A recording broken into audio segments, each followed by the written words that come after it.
Hi, it's Patrick with E38. Welcome back to our FieldGenius for Windows Basics series. This video will cover connecting your RS3 shooting points and staking points. Let's begin by starting a new project. I'll name the project in Open Project Settings to make sure I'm using the right units and coordinate system. Now let's get our receiver connected.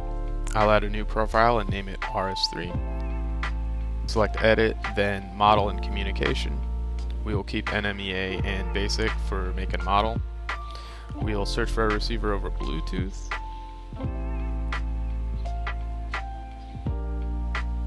Now that we found it, I'll name the receiver, and our default pin is 123456, and that will connect.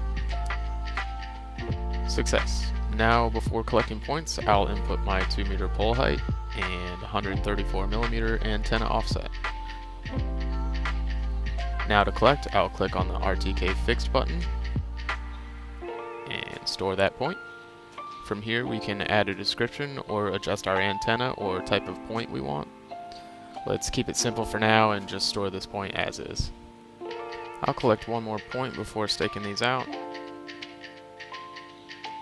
Now let's click the staking tool and find our way back to point 1. Here we have our cardinal directions back to point 1. Or if we want a little more visual representation of this, I'll click on our staking method and choose Map.